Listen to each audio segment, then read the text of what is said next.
If you know only a little about Job, the main character in the book of Job, you probably know that the poor guy suffered a lot.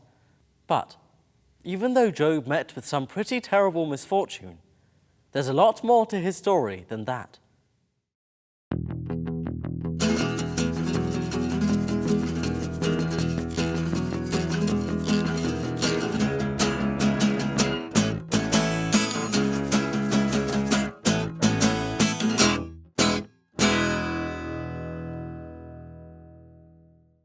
In a nutshell, Job is a book that tries to understand the basic question of human existence. Why do bad things happen to good people? When the story opens, Job pretty much has it all. A wonderful family, huge flocks of animals, health and wealth. Then, in a blink, it's all taken away from him.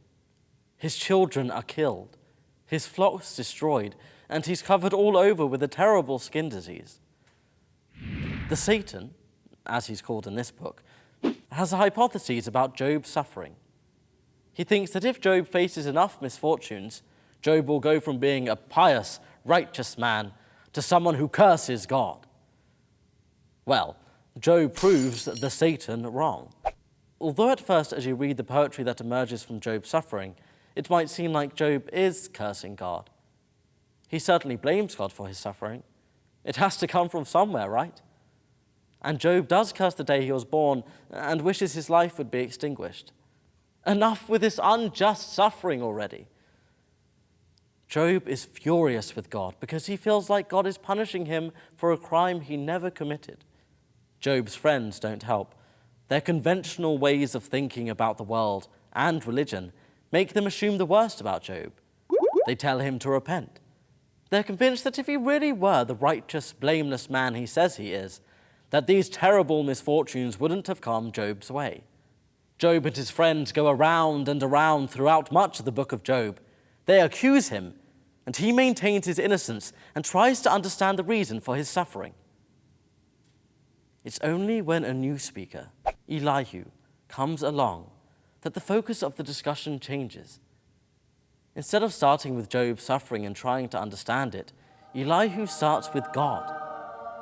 He affirms God's power, wisdom, and mercy, in spite of what Job is going through. Maybe that seems harsh and unfeeling, but Elihu's words are the bridge to the culmination of the book of Job, in which God speaks directly to Job out of a whirlwind.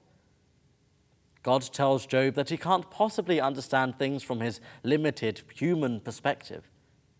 He encourages Job to see things more from God's point of view, and to understand the infinite wisdom that created and governs the universe. In the end, Job never curses God. But that doesn't mean that Job doesn't have to repent. He has to change his question from, why do bad things happen to good people, to, who is God, and what is he doing? And what's so cool is that Job's willingness to ask this new question, even before his suffering ends, is what finally turns everything around. Ultimately, God speaks louder and more persuasively than Job's misfortunes. When Job turns away from his suffering and yields to God's voice, everything Job lost is restored.